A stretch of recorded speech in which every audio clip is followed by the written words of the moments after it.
All right, well, welcome to the 2022 Marine Corps Association Force Design 2030 Luncheon.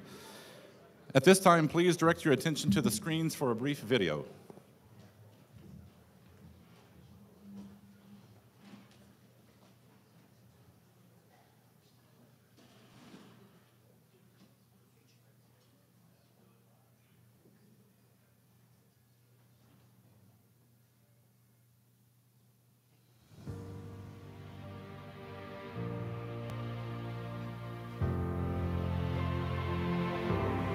The Marine Corps Association is the professional association of the United States Marine Corps.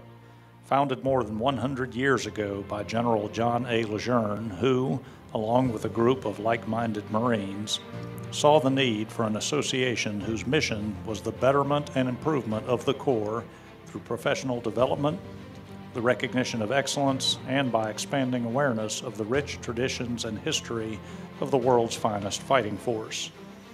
The MCA is a member-based organization comprised of tens of thousands of active duty, reserve, and veteran Marines and friends of the Corps, and together with our donors and industry partners, we provide a variety of resources to assist in the education and growth of those in the profession of arms.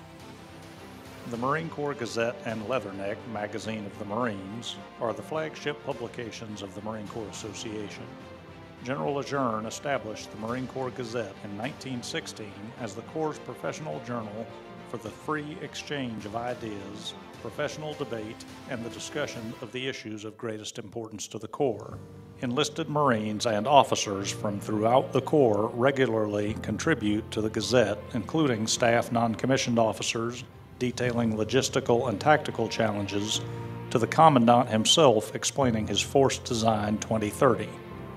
With a legacy nearly as long, Leatherneck magazine was founded in 1917 and became a vital part of the association in 1976.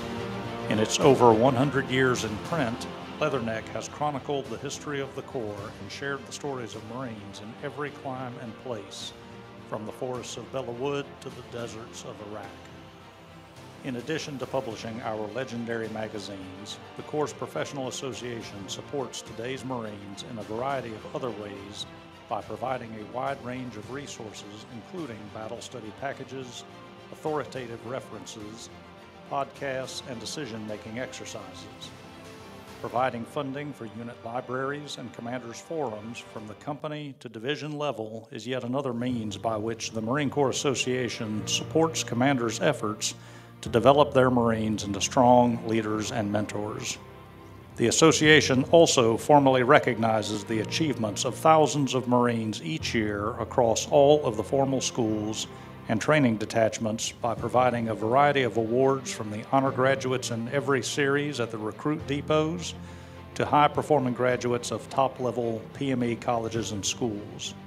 We also sponsor various writing awards and essay contests on topics ranging from leadership to innovation and host numerous professional and awards dinners and events in the National Capital Region and throughout the operating forces.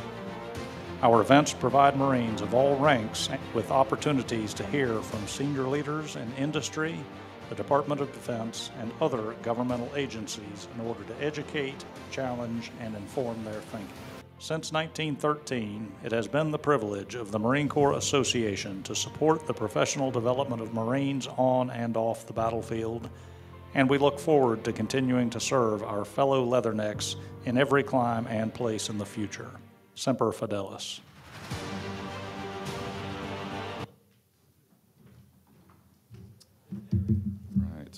Well, good morning again, and welcome to the 2022 Marine Corps Association Force Design 2030 Luncheon. I'm retired Master Sergeant Preston Mitchell, Director of Foundation Programs for the Association. And this time I would like to introduce our President and CEO, Lieutenant General Charles Cerrone.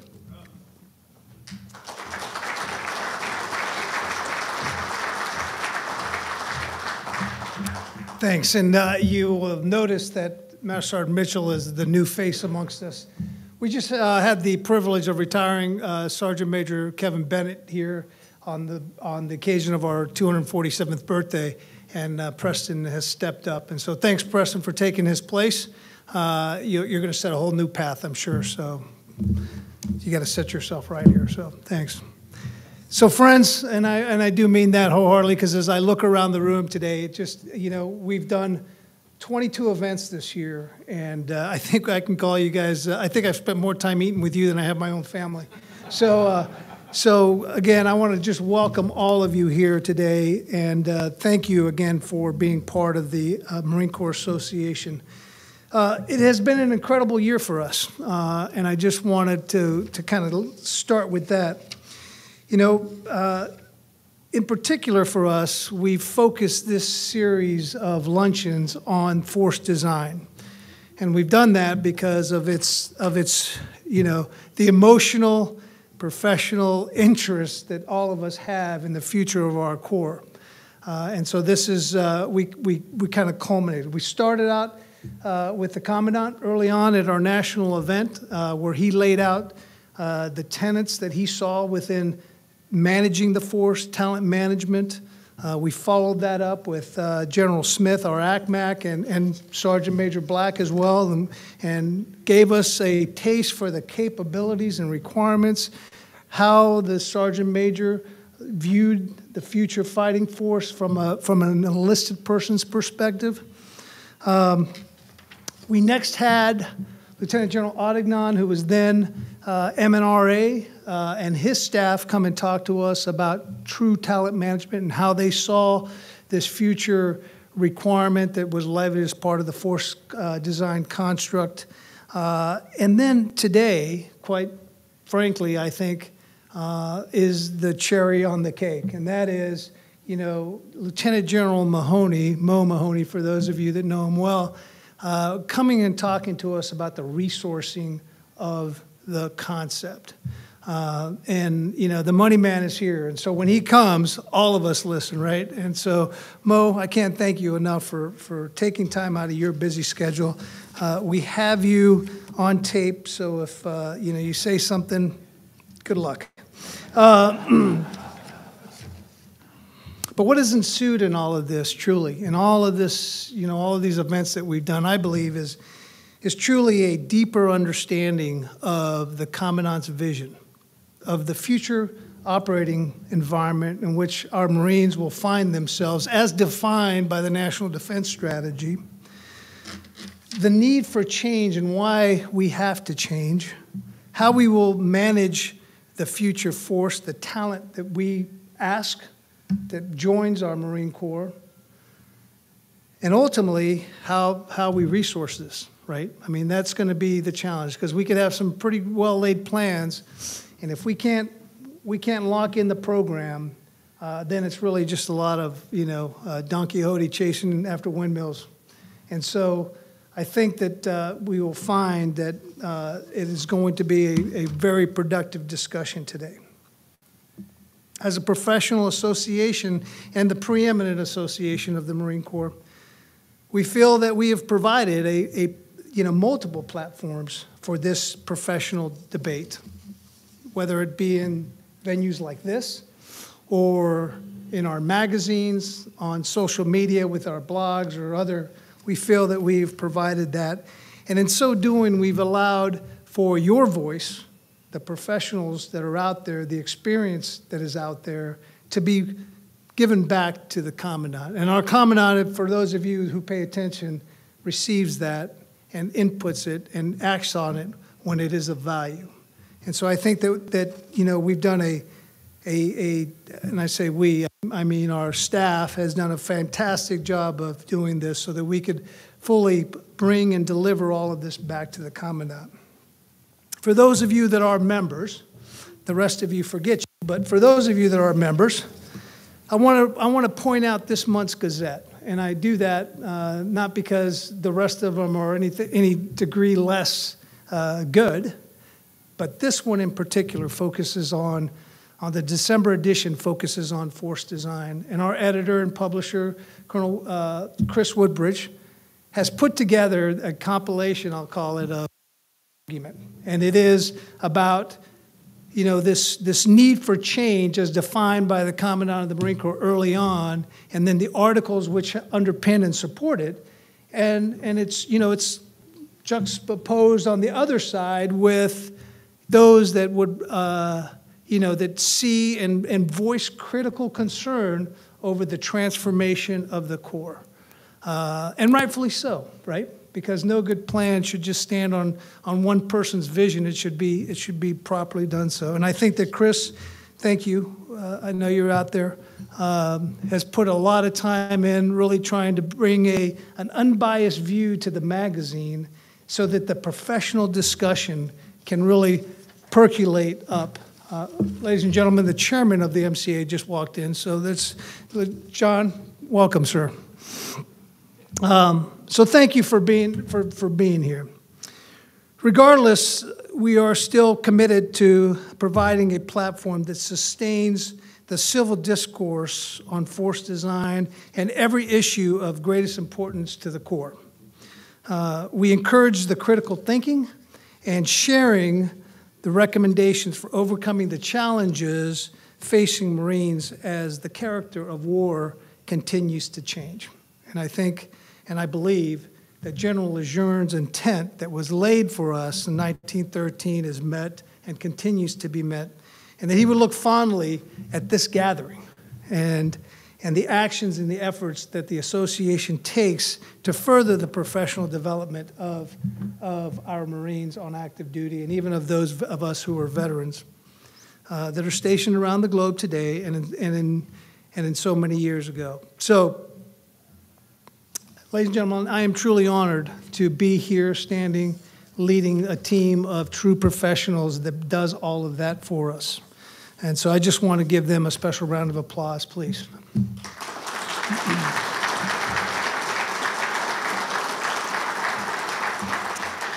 Today we have several distinguished guests here, both active and retired, and I want to, if you just give me a couple of minutes, as always, I want to call them out. There's been some changes at the last minute, so I apologize if I do this incorrectly. Major General Jason Bohm. Jason, I saw you, Inspector General of the Marine Corps.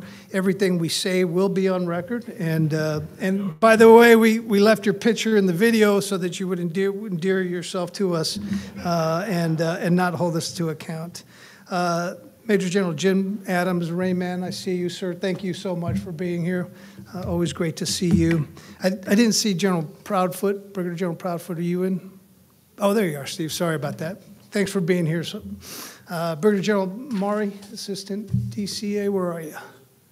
There you are. Good to see you, my friend. And Carl, did I see you? SES Carl Shelton, did I see you here? Did he come with you? No, sir. Good. They only needed one IG and not two, so that's good. So thank you all for being here. I know that all of you are extremely busy and you've taken time to join us and continue to support us. In addition to that, we've got a lot of retired general officers and flag officers here, and if you would allow me just to go through that list. Lieutenant General Dave Beidler, sir, you're here, I know that. Thank you, as always. Lieutenant General Phil Shooter, are you here? He hasn't showed up yet, okay. I did not see Vinnie calling these. There's one Italian in the house, you don't need two, so that's good. Jerry Huber, Rear Admiral Jerry Huber, are you here, sir? Okay. And Jesse Wilson. Good to see you, my friend. Baja Kalea, where are you at, sir? Thank you so much. And Michael Downs, Brigadier General Michael Downs, are you here, sir? Okay. From our board, I'd like to introduce our chairman of the board, Lieutenant General John Tolan. Sir, thank you for being here.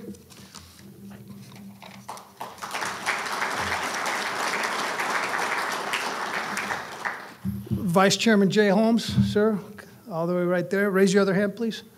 All right, just want to make sure we got that bandage on that hand. Jim Kessler, sir, are you here? There you go. Bob Love and Jeff Speets, where are you? There you are, right there. That's part of our board. We have a tremendous number of board members that support our operations. So thank you for being here. As always, this does not come together with the general support of our sponsors, and so to you, I thank you again for being with us throughout this journey this year to this culminating event on force design discussion. Thank you for all the support that you've provided us throughout the year. And then finally, what I'd like to do is I'd like to just, as always, pull out the great musclet here. I'll talk about General Mahoney later on. But, you can, if you open it up to the inside page, you'll be very impressed by the picture of General Mahoney there. And the fact that he has 5,000 hours in multiple aircraft models and all that stuff. But most impressive probably was this time that he relieved me as Deputy U.S. Forces Japan, where he had to clean up a lot of mess. He did a fantastic job there. On the other side, you'll see today's events, and then the chow looks pretty good at the bottom. But most importantly, there on the back side are those sponsors that I allude to. Ladies and gentlemen, those are the ones that make it possible. So thank you for that. For all your support there. And finally, if I could, I'd like to call Lieutenant Commander Griffin up, who's our chaplain, who's this is now your third time this year? Second time, okay, second time. You should have gone with 3, that would have been good. But, okay, to give us the invocation. Thanks, sir. Yeah. Good morning, would you please pray with me? Almighty God, we thank you for this opportunity to come together with friends and colleagues, to enjoy good food and fellowship, and to engage in meaningful conversation about the future of our country and our Corps. Lord, we need look no further than the morning news to see that there are a myriad of challenges facing today's leaders. So we take a moment to pray for our president, for our politicians, our military leaders and civil servants. Grant them wisdom, courage, and boldness to lead well and faithfully through the days ahead. And above all, Lord, we ask that your hand of blessing would be upon our great nation, so that the United States of America would continue to be a pillar of strength and a beacon of hope to the rest of the world. All this we ask in your holy name. Amen. Ladies and gentlemen, at this time we'll serve chow, and then about halfway through we'll come back up and we'll introduce General Mahoney properly. Thanks. Enjoy your meal.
All right, thank you so much. Please take your seats.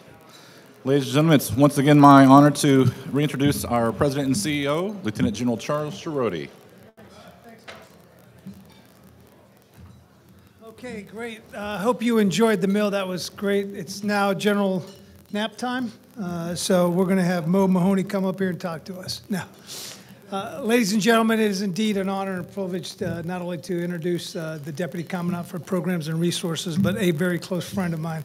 I was sitting there looking at the age of the table of experience, and it's dawned on me that, you know, General Tulin was Marford Pack, and Mo was his deputy, or was it the other way? Was it you were Marford Pack and John was his deputy?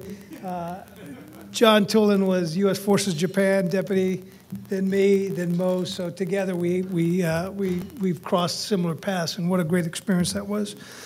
But truly, if you look at Mo's bio, you'll see that he is he's a great pilot, as pilots go, I guess, but more importantly, you know, he attended the University of Australia and got a great degree out of that. But Mo, thank you for taking time today and sharing what you're about to share with us. I think it's going to be very insightful. Thanks.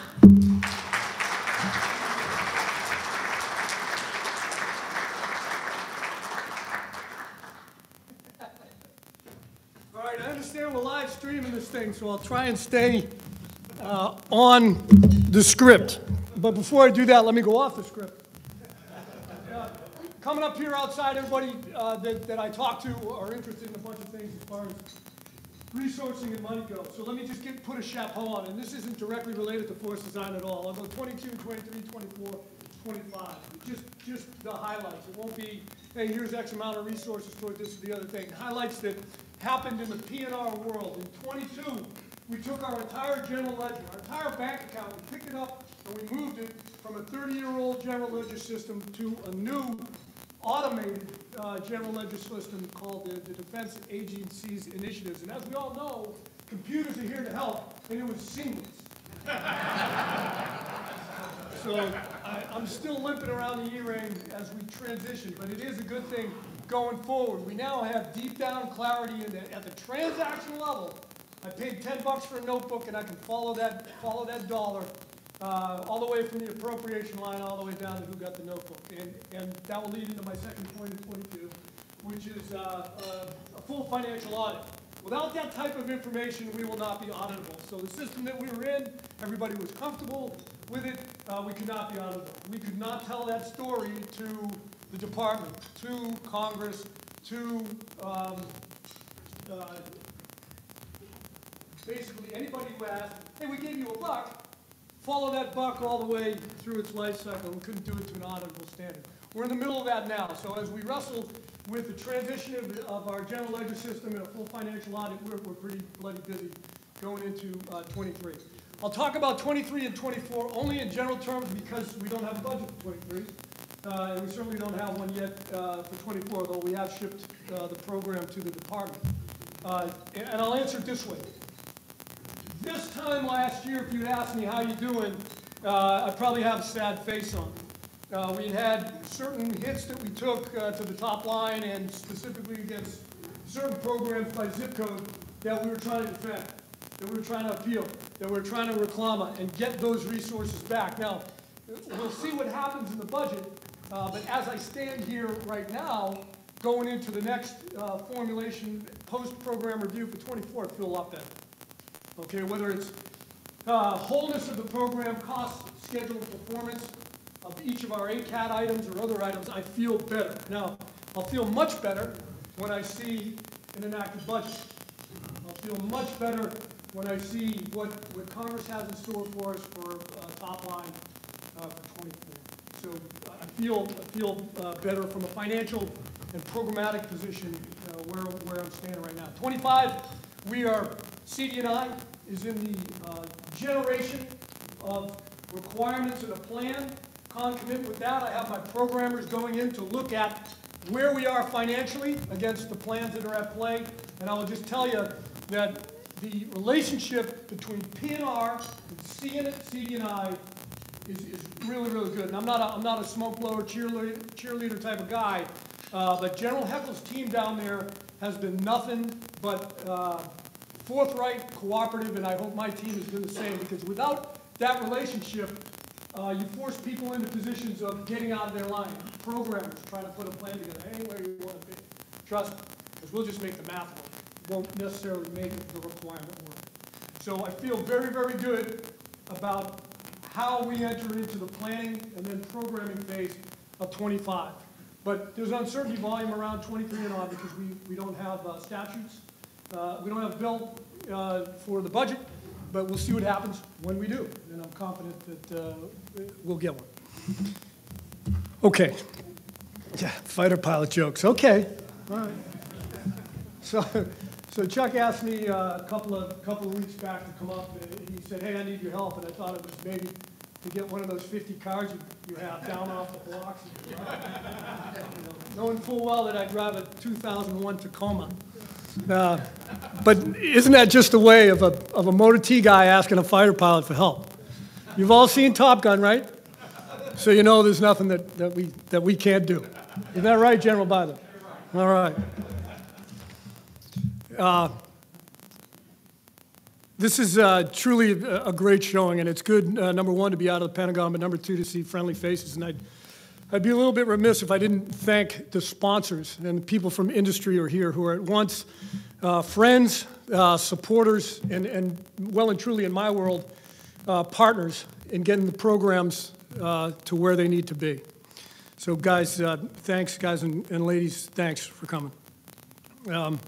So where's Steve White? I saw Steve White. Steve, are you teleworking? Is that what you're doing? Yeah, okay.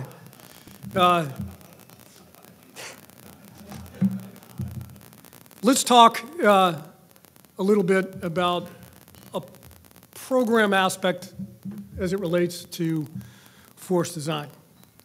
So I'll start maybe a little bit out of the program land and hopefully touch on it and maybe drift a little bit. If you have a fully informed, and fully informed to me means a mature understanding of the rapidly evolving security environment, the threat. If you know the types of threats that are evolving and once again the pace at which they are changing, you know that the status quo programmatically is not going to work when it comes time to compete. When it comes time to fight. It will not work. We'll defeat ourselves in detail if we do not evolve and change. This point, we didn't make it up. It's been directed to us in the strategic documents. The National Security Strategy was mentioned, the National Defense Strategy, which dictates that we adapt, change, and move. It's even more evident and more specific in the Commandant's Force Design 2030 document and the subsequent updates to that, with specific tasks. A little bit different than in times past, at least in my 35 years. So, you know, tanks and towed artillery, they had their time. They had their time when they were decisive. But they are not, for the Marine Corps, going to be decisive in any reasonable appreciation and mature appreciation of a future conflict. I don't think that's a bold statement. So I'd like to talk a little bit. You ever seen that show, Mythbusters? The dude with the funny hat, and they say, hey, you know, you can shoot a guy off a hangsman's rope with one round, and they bust the myths. I want to talk about a few myths here and then just place facts against it. Whether I bust those myths or not, you can judge for yourself. You know, myths, you know, they tend to be veiled sometimes in a little bit of fact, but mostly in a lot of emotion and anecdote and trying to see the world the way you either saw it or want to see it.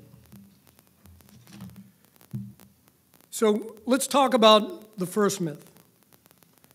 Some believe that Force Design 2030 was developed by a select few individuals without input from the rest of the Marine Corps, that doesn't have support beyond service leadership. Here's the fact.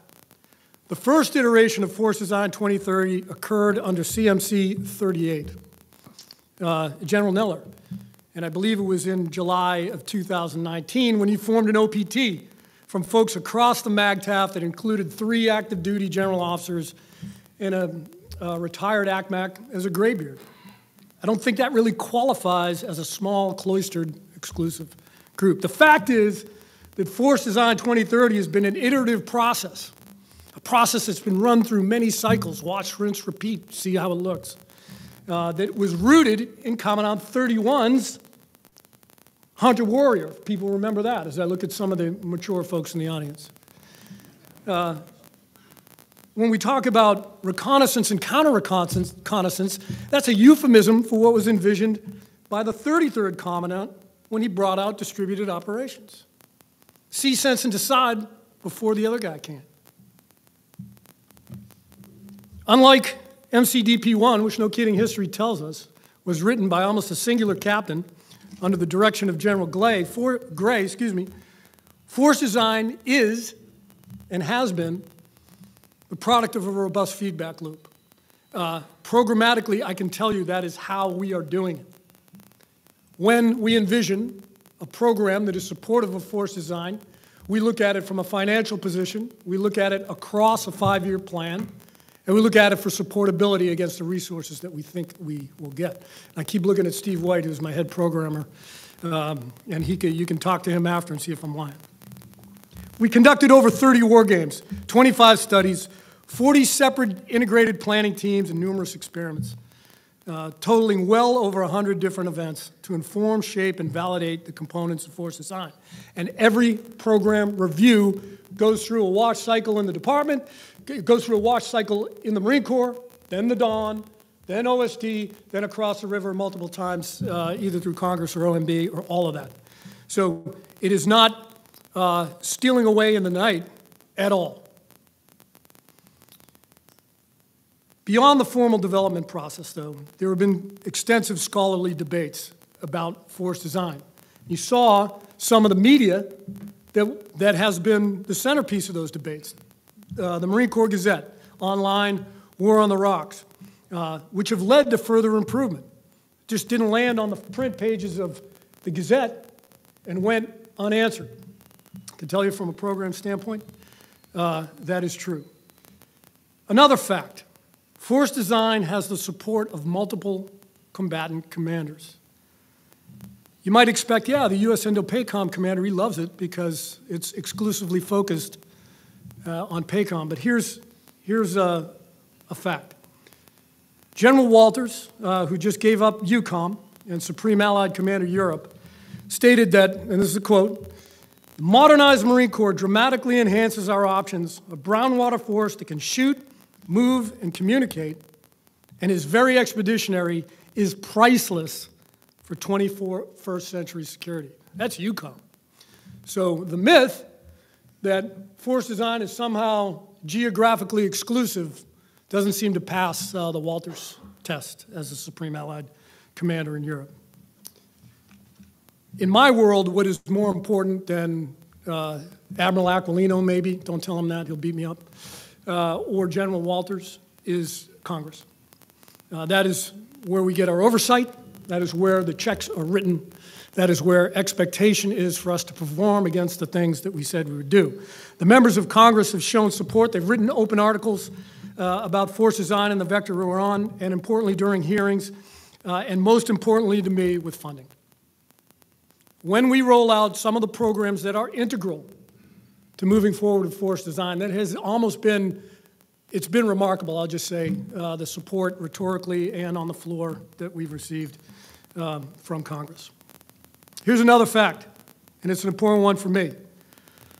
You know that the Commandant said, in Forest Design, we're going to pay our own freight to the extent that we can. We're going to divest of things that we don't need. We're going to buy less of the things that we need less, and we're going to economize in the programs that we need in order to pay our own freight. In that effort over 5 POM cycles, we have reaped $18.2 billion. Of that $18.2 billion, we've been able to push 15.8 of that directly back into investment. Okay, that leaves a delta of $2.4 billion. Again, I don't want to get too programmatically geek here, but those were bills levied upon us at successive levels that we would have had to pay anyway. So from a P&R standpoint of pulling out that money and being able to put it back into the things you need, is pretty good plays over 5 palm cycles. So the myth of losing funding, and I'm the one that says, hey man, money in motion is money at risk. I believe that to be true. We overcame that level of risk for the most part with those numbers I just quoted. But in addition to losing funding, some myths have assumed that we would lose any structure that we divested in pursuit of a modernized force. That assumption is also proved wrong. The fact is we divested 3 tank battalions, 3 infantry battalions, 16 cannon batteries. Not the first time, by the way, that we have divested infantry battalions. Happened twice that I know in recent history under Commandant 29 and Commandant 35. We were able to retain 100% of the funds that supported that structure, 100% of it. So while the structure changed and moved and pushed around, the resources that supported it went with it. So what did we do? Reinvest in other critical areas. 3 long-range fire batteries, 14 additional rocket batteries, additional air defense battalion, a VMGR squadron, tanker squadron, and 3 additional unmanned aerial vehicle squadrons. All of this to modernize the combat arms team.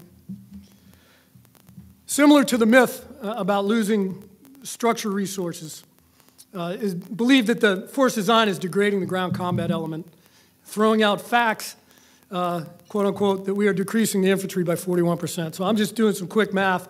That myth, it doesn't stand up to math. As part of Force Design 2030, the Marine Corps did reduce the number of infantry battalions, as I just mentioned. And we took out of the straight structure of a battalion about 60 or 70 Marines. But when you do the math, it doesn't approach 41%. It's maybe 15 or 20%. But when you compare that reduction in structure with the operational vector that we're on, I don't believe that it's 1 for 1. If you have superior sensing, if you have superior lethality, if you have the superior ability to communicate across very differentiated and resilient circuits, that makes that individual much more valuable. So I don't believe that it's 1 for 1. Some have said that the Marine Corps is taking too much risk by reducing the number of M777s, our lightweight howitzers. The fact is that we're modernizing our ability to conduct combined arms by increasing the number of rocket artillery batteries and the number of rocket launchers. This, to me, given a mature appreciation of the threat, increases our standoff, increases our ability to queer the engineering solution of the enemy, and to maneuver against the enemy. Some myths state that Force Design 2030 is crippling the aviation combat element. I am late of the 3rd Marine Aircraft Wing, and I looked very jealously at the current incumbent CG there, and I can tell you, from a programmatic standpoint, this is not true. We continue to invest significant amounts of the aviation portfolio in manned platforms like the F-35 and the CH-53K. We have not changed the POR by a single tail. Shaky, is that right? We have bought out the POR in UH-1 Yankee and AH-1Z. Bought it out. We bought out the POR in MV-22. We're going to buy out the POR in KC-130J. So programmatically, I don't see how that weakens the ACE.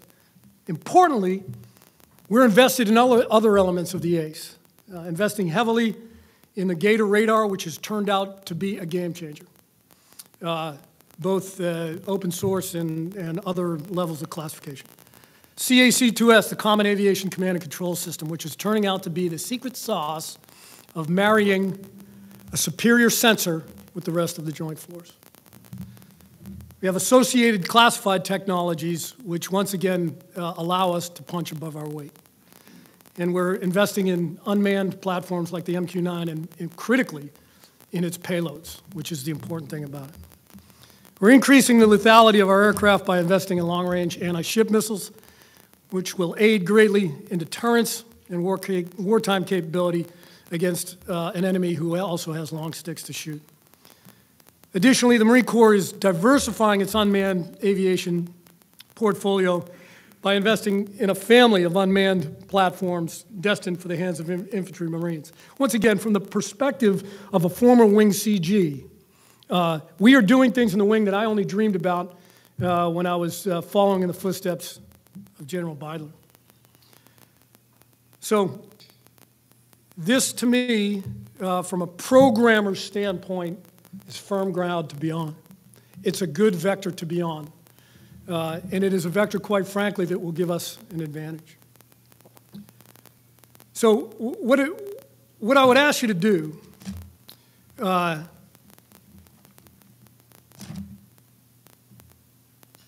place yourself on the next battlefield. Appreciate the threat the way you appreciate it, whether you get your news from open source or dive deep into the trades or otherwise, and envision what that future battle space looks like. Envision an enemy that right now has the capability to surveil to very close fidelity this building and the people in it. Imagine an enemy who can potentially monitor the cell phone call that you make to make sure that your teenage daughter got home all right, right now, as we sit here. Envision an enemy with long-range precision fires that can hold you at risk at extreme ranges with extreme precision, who has command and control circuitry in all domains. So if one gets taken out, there are others that can be used. Visualize a weaponized space and a weaponized cyber. Put that all together. So I'm just going to ask a few questions, and then I'll get off the stage here, Chuck. Would you rather rely on M777s out to a range of 30 kilometers, or would you rather develop a remotely driven, remotely launched system capable of firing a Tomahawk land attack missile at over 800 nautical miles? Just asking. In your vision, as you look at this, would you rather continue to employ a single short-range unmanned aircraft system like the RQ-21, or employ a family of systems that are integrated across and at each strata of the MAGTF to develop and provide multi-sensor aerial, maritime, and terrestrial early warning that not only you can use, but you can export that sensing to other decision makers in the fleet and across the joint force?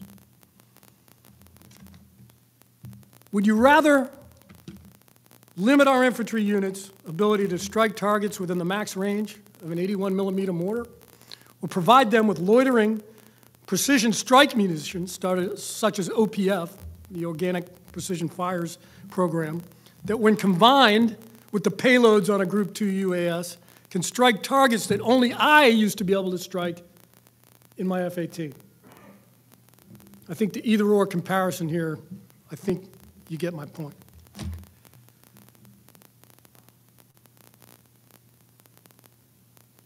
Lastly, as far as data and information go, I talked to you about our transition of general ledger system, which really was the commutation of data to a more automated environment. Would you rather have several of your highly competent staff NCOs spend hours deciphering and processing manually a vast amount of sensor data so they can get to the point of providing you with the information for decision, or transporting that information to the fleet or the joint force to a level that is decision worthy? Or would you rather use a machine to do it at the speed of electrons and be able to transport it across the circuitry that I talked about?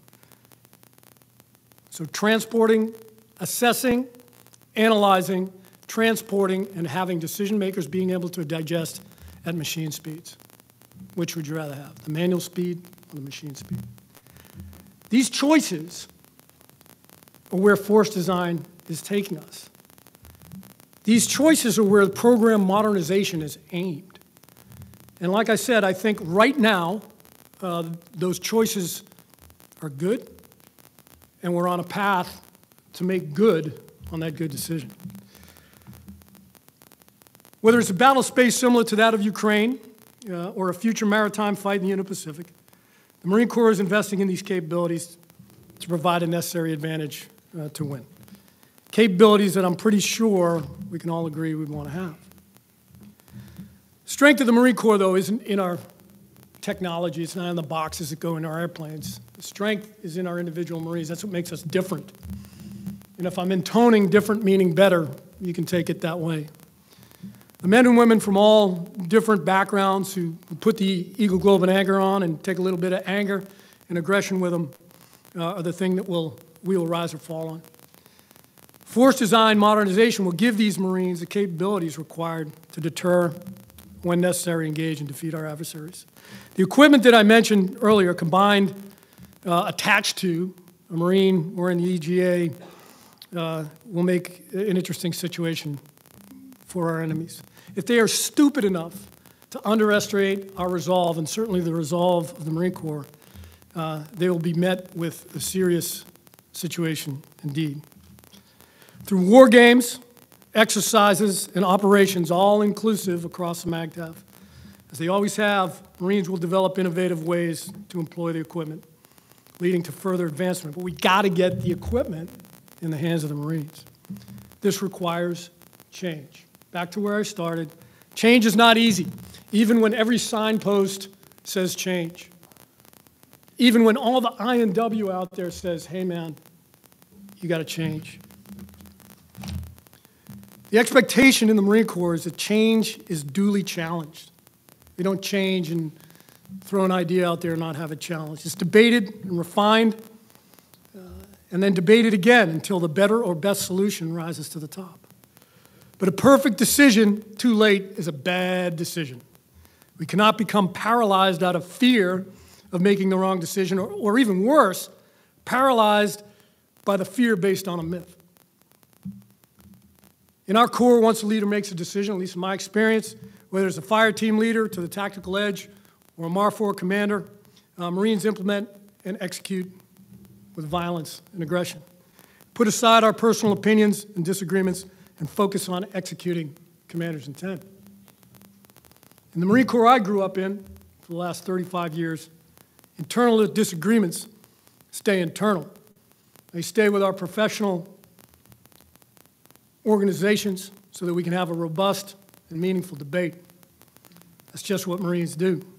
It's one of the things that makes us different. It's one of the things that makes us exceptional and makes us more agile than other services. Our nation needs a modernized Marine Corps, capable of deterring our adversaries, responding to all manner of crises, and when the time comes, putting a high-speed 500-pound projectile through someone's chest who desperately needs that to happen to them. Again, I really appreciate the opportunity to come in here and talk a little bit about force design and just a programmatic slant to it. Once again, it's great to see the gathering and the friends and supporters that we have out here for this great program, and sir, just so I can prove it, I am a member, all right? So do we have time? We do. I could take a couple of questions, just a couple. I'll try not to use profanity. So this is kind of going off script a little bit. I've asked the general if he would entertain some questions specifically. Ray Coy is still awake, so I think we're all right.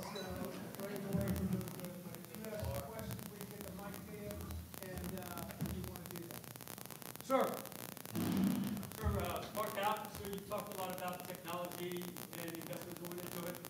Wondering how the Marine Corps has realigned their science and technology investments, specifically 6.2, 6.3 money, possibly 6.4, and how are brothers in the Navy responding to that reallocation, and are we being able to reallocate Navy money into naval S&T to support the Marine Corps? S&T is the lead-in drug to a lot of things that we're doing in the BLIs that you talked about.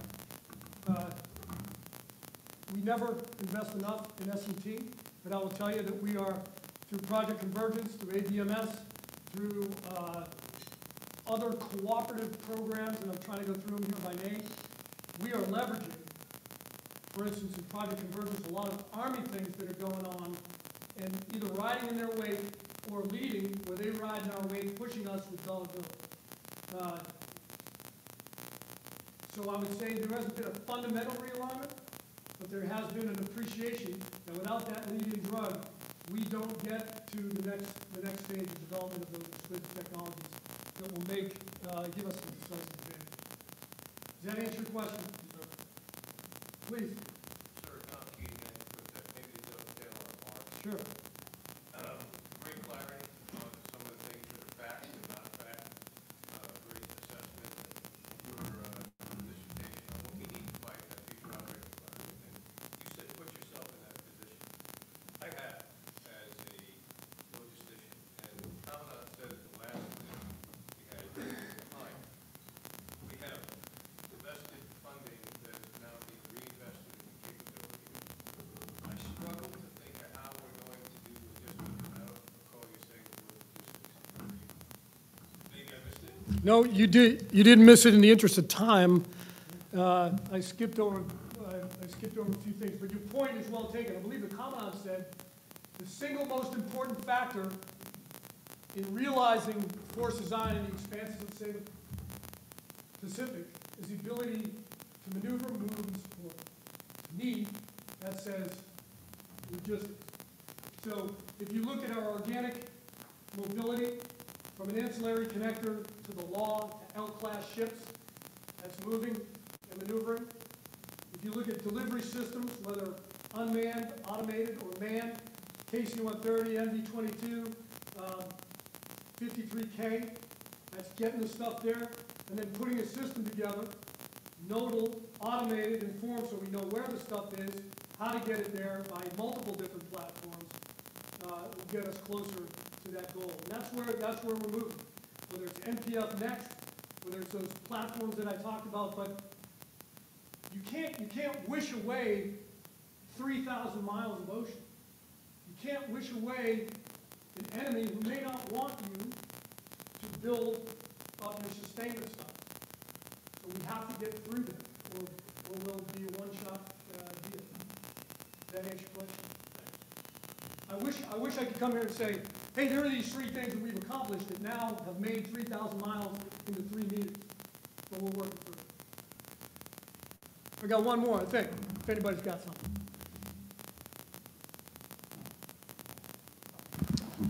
Sir. Sir, Chris Woodbridge, editor of the Marine Corps. I thank you for the clarification on the divest, invest, return on investment. Can you explain to the audience a little bit of why that approach overall was a need or a necessity for the Marine Corps? As we look at since the end of the Budget Control Act of 2011, overall defense top line going incrementally up. How is it still important for the Marine Corps to take that divest invest approach? From the programmer's seat,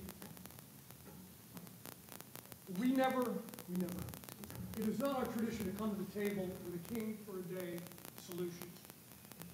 When we are directed through the strategic documents to look inside our capabilities, to look inside our programs and figure out if there's something that we don't need or something that we need less of. We, in the Marine Corps, we take that seriously. And so we want to take that, but we ask, hey, if we do this, we'd like to keep the resources. Some risk there, like I said. But that tactic has worked out as well. And I think everybody knows in here the last few cycles, we've also gotten some pretty good support on unfunded lists that has been pushing the top line up a little bit. But in the shortest explanation, what I would say is we have a tradition of asking for only what we need. And then we look inside ourselves and say, man, we don't need that anymore. But what we'd like to do is get rid of that and get this that we need. Yeah, Chris, that is. Okay. Well, let me just expand on that a little bit. I think perhaps where Chris might be going with this is, talk about the Commandant's tenure and the programs that he can affect truly to make change. I think that's kind of, Well, in general time. It's a time problem. Sure. I mean, he'll get one more budget. So the moves to make will be reflected in this budget. The financing strategy, which has been underpinned in testimony and other documents, is that we will pay our own freight to the extent that we can. I'll tell you that come 2025, there's not going to be much more option to pull a significant amount of program and move it to something else. We've already done that. So we need to really think about how we're going to take those programs for change and move them forward beyond to 25, 29 into the 30s. Is that answer your question? All right, I think I'm getting the hook. Thanks.